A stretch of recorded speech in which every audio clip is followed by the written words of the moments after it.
เกิดอีหยังขึ้นกับน้องอายเป็นอย่างจึงออกมาโพสต์เคลื่อนไหวลักษณะแบบนี้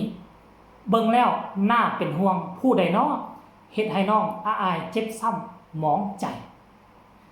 กราบทักทายสบายดี FC ทุกท่าน FC ทุกคนนำมาพบมาพ่อค่อยเจ๋เบาลาวคลิปนี้มาส่วงค่อยคำยามแรงอากาศฮ้อนมื้อนี้เกิดเรื่องราวขึ้นทั่วโลกห้อย8ประการแต่สิ่งที่พวกเขาตื่นตระหนกตกใจแล้วก็เป็นห่วงเป็นใยมันเกิดอยู่ทางประเทศไทยแต่ว่าจุดใจกลางอยู่ทางประเทศพม่ามันลามมาถึงไทยและก็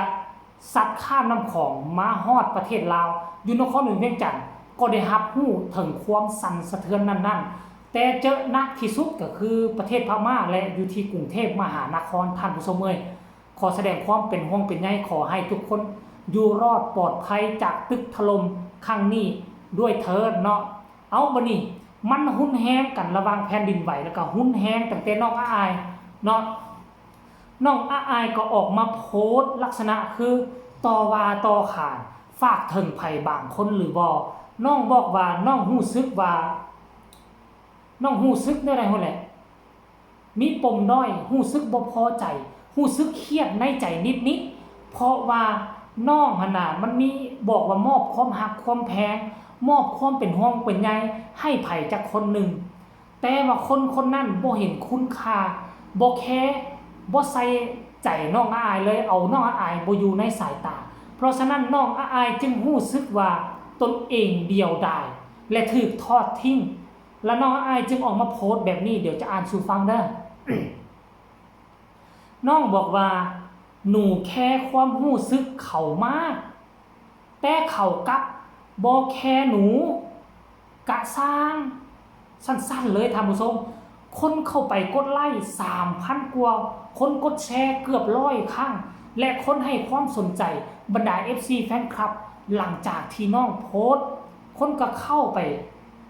แสดงความคิดความเห็นต่างๆนานาท่านผู้ชมเนาะเดี๋ยวเจ๋บ่เราจะไปอ่านสู่ฟังว่า FC แฟนคลับเขาแสดงความคิดเห็นแนวใดเขาประกอบความคิดความเห็นแนวใดเรื่องนี้มันจะเกี่ยวข้องกับผู้ใดเฮาไปฟังพร้อมๆกันเลยอายก็เข้ามาตอบเลยว่าไม่ใช่ย่านุและไม่ใช่พ่อจ๋านะคะเอาแล้วบัดนี้บ่แม่นย่าบ่แม่นพ่อจ๋าท่านผู้ชมอันนี้ออกโตได้เลยว่าบ่แม่น2คนนี้แล้วแม่นผู้ใดกอดข้าหลานสาวคนเก่งพ่อจ๋าและย่านุย่าการก็รักหนูกอดว่าซั่นเด้อุ่นจากแม่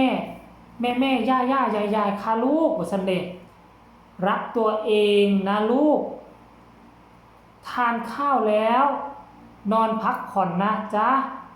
ตื่นมาจะได้สดใสค่ะมาขอกอดหน่อยว่าซั่นเด้อันนี้คนต่อมาอดฮ้อนออกฮ้อนเด้ฮ่าๆว่าซั่นน่ะลุงใหญ่ออกฮ้อนแม่นลุงใหญ่บ่คันท่ากรณีบ่แม่นพ่อนกบ่แม่นย่านกก็อาจจะเป็นลุงใหญ่เพราะว่าน้องบ่ยกเว้นลุงใหญ่นี่แต่ค่อยคิดว่านี่มันบ่แม่นเรื่องเครียดเรื่องขมอีหยังกันหลายนักหนาดอกอาจจะเป็นการงอนกันระหว่างหลานกับลุงเท่านั้นเพราะว่าเห็นแชทหลุดมาท่านผู้ชมเห็นแชทหลุดก่อนหน้านี้แล้วน้องอายกับลุงใหญ่นี่แหละแชทกันงอนกันนะ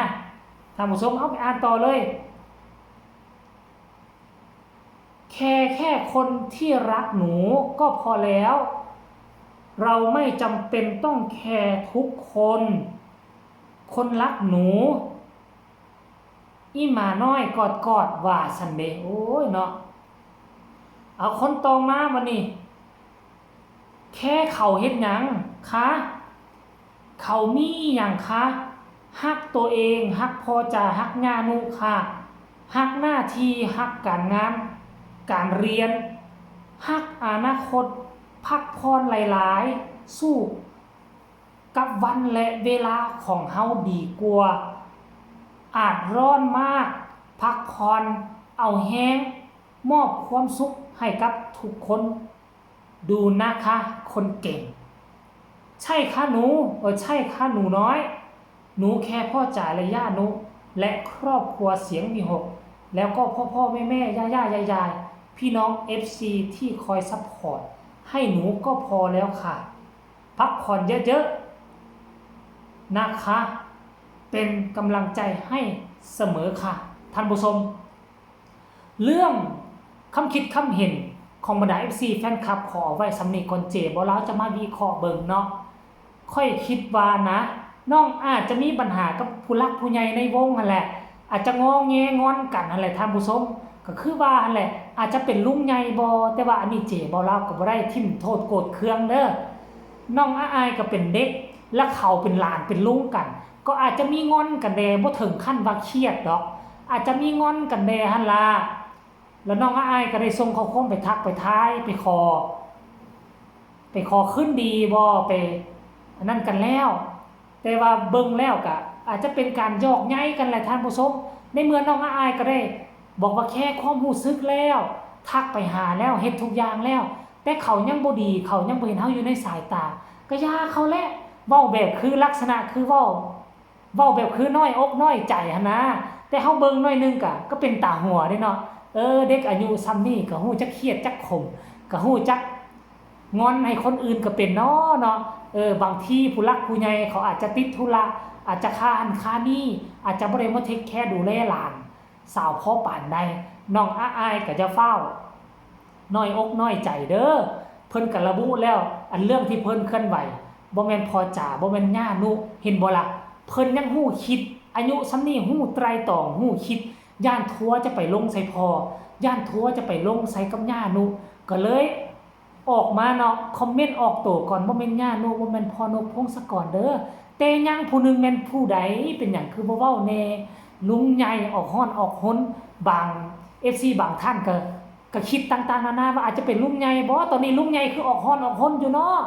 ว่าซั่นได้ล่ะท่านผู้ชมเนาะอันนี้ก็การเคลื่อนไหวคนเฮาน่ะมีหัวใจมีจิตใจมีมันสมองมันก็ต้องเขาเอิ้นว่ามีเวลาที่เฮาเศร้าเฮาเหงาเฮารู้สึกท้อเฮาก็รู้สึกว่าเฮามีปมด้อยเฮาเฮ็ดเพื่อไผจักคนนึงแต่เขาคือบ่เทคแคร์บ่ดูแลเฮาแน่เฮาทุ่มเทให้เขาหลายส่ำใดแต่ว่าเป็นหยังเขาคือบ่เห็นความดีของเฮาแน่สินะเฮาก็รู้สึกน้อยใจเป็นบางเวลาแหละเนาะท่านผู้ชมเนาะ